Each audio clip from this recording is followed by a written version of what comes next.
para mais uma videoaula. Hoje nós vamos falar sobre o período regencial no Brasil e entender um pouquinho do que aconteceu no Brasil depois da saída de Dom Pedro I e a permanência de Dom Pedro II, ainda Pedro de Alcântara, que ficou nas terras brasileiras porque Dom Pedro I abdicou em favor dele. Então, vamos lá, vamos caminhar pela história do Brasil. Nós temos aí esta imagem que representa Dom Pedro, aliás, ainda Pedro de Alcântara, criança, não é? Brincando ainda com o bombinho. E isto representa o início do Brasil Império. Porém, nós vamos analisar um período que ficou entre o Primeiro Império e o Segundo Império, que durou 9 anos, que é chamado de período regencial, que durou de 1831 a 1840. E é um assunto muito bacana de se conhecer. A regência no Brasil é como conhecemos o período intermediário que existiu entre o primeiro e o segundo reinado, como eu já havia dito antes. Estendeu-se de 1831 até 1840 e foi iniciado após o imperador Dom Pedro I ter abdicado do trono em favor de seu filho no ano de 1831. Foi encerrado em 1840 com o que ficou conhecido como Golpe da Maioridade, que garantiu a coroação de Dom Pedro II como imperador do Brasil. Posteriormente, iremos falar sobre essa questão do golpe da maioridade para vocês entenderem melhor.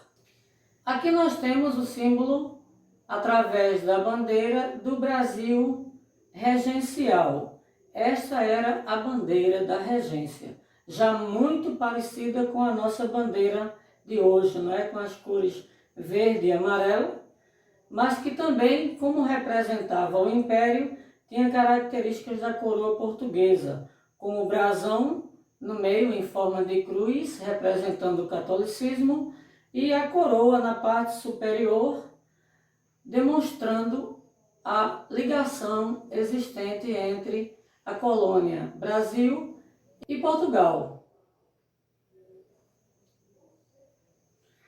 Vamos conhecer um pouco da causa ou daquilo que causou o período regencial no Brasil. Quando Dom Pedro I abdicou do trono, lembre-se, em 1831, o sucessor naturalmente dele era seu filho, Pedro de Alcântara. Todavia, o príncipe do Brasil estava apenas naquela época com 5 anos de idade e, por lei, ele não poderia assumir o poder. Então ele não poderia ser coroado como imperador com apenas 5 anos de idade. Até que completasse a maioridade, o Brasil passaria a ser, então, governado por pessoas, e isto levaria ao período regencial, ou seja, o Brasil passa a ser governado por regências, que nós vamos conhecer cada uma delas a seguir. Assim, a saída legal existente e que constava na Constituição de 1824 era a de fazer um período de transição em que o país seria governado por regentes, aquilo que eu acabei de falar. Esse período deveria ter acontecido até 1844, quando Dom Pedro II, ou Pedro de Alcântara ainda, completaria seus 18 anos.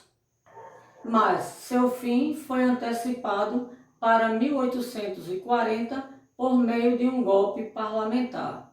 Desta forma, Dom Pedro II passou a assumir o poder como imperador com apenas 14 anos de idade.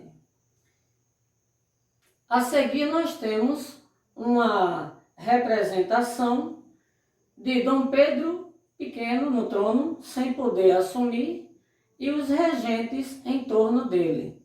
é somente uma espécie de caricatura para sintetizar o que acontecia naquele período. Um menino príncipe, mas não podia assumir este trono por conta de sua idade. Adiante temos as fases do período regencial. Isto mesmo, a regência foi formada por fases, que vamos conhecer agora. O período regencial teve uma duração razoavelmente curta, apenas 9 anos, de 1831 a 1840. De toda forma, ao longo desse período, o Brasil possuiu 4 regências diferentes, as quais podem ser utilizadas como marcos divisórios do período regencial. Os 4 períodos foram a regência trina provisória, de 1831, a regência trina permanente, que foi de 1831 a 1834, a regência una de Feijó, que foi de 1835 a 1837, e por último, a regência una de Araújo Lima, que foi de 1837 a 1840.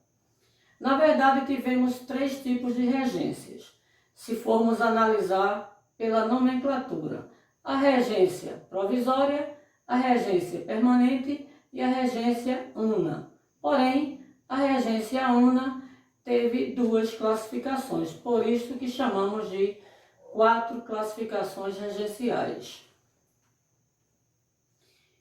Em seguida, temos uma situação muito comum daquela época, em que os adultos tomavam conta do governo brasileiro porque o príncipe estava aguardando a maioridade para poder assumir o poder e fazer parte da política brasileira. Isto aqui representa um grupo de políticos em ação, em reuniões que eram muito comuns. Vamos então conhecer as regências. Quando iniciado o período regencial, o Brasil foi governado por uma regência trina de caráter provisória, ou seja, a primeira. Os eleitos para essa regência foram 3 senadores: Francisco de Lima e Silva, Nicolau Pereira de Campos Vergueiro e José Joaquim Carneiro de Campos. Estes foram os representantes da primeira regência, a regência provisória. A regência trina provisória teve vida curta, como nós já dissemos, uma vez que a política brasileira estava tumultuada e uma série de distúrbios espalhava-se pelo país. Na verdade, aconteciam revoluções de norte a sul do país. E isto, para a política, era muito ruim. Assim, em junho de 1831, foi eleita a regência trina permanente, que era composta por José da Costa Carvalho, João Braulio Muniz e Francisco de Lima e Silva. Estes eram os integrantes da segunda regência, que era a regência permanente, que durou um pouquinho mais. Aqui nós temos umas imagens que representam as revoluções que aconteciam em várias regiões do país. A regência trina permanente também não teve força para colocar sob controle os rumos da política nacional. Os conflitos entre moderados, exaltados e restauradores permaneciam, e revoltas pipocavam pelo país, como eu acabei de falar. Uma delas foi a Cabanada, que estourou no ano de 1832 na província de Pernambuco. Isso mesmo, na nossa. Aqui nós temos uma imagem que representa uma das revoltas no sul do Brasil. A regência una, que é a terceira regência brasileira. Em eleição realizada no ano de 1835, o padre Diogo Antônio Feijó obteve 2.826 votos e assim derrotou Holanda Cavalcante, que obteve 2.551 votos. A regência de Feijó ficou marcada pela cabanagem no Pará e pela revolta dos farrapos no Rio Grande do Sul. Feijó tinha um estado de humor bastante explosivo e deparou-se com forte oposição em todas as frentes da política brasileira. Essa oposição ao padre Feijó fez com que ele solicitasse afastamento da função. Com a saída dele, nova eleição foi realizada e, desta vez, Pedro de Araújo Lima derrotou Holanda Cavalcante e foi eleito regente do Brasil. Esta seria a quarta regência e pela segunda vez Holanda Cavalcante era derrotado nas eleições regenciais. Esta é a representação do padre Antônio Diogo Feijó, que governou a primeira regência una. Ao longo do período regencial, as principais revoltas que aconteceram foram a cabanagem, rebelião que aconteceu no Pará entre 1835 e 1840, em razão da insatisfação popular com a pobreza e a desigualdade e por disputas políticas locais.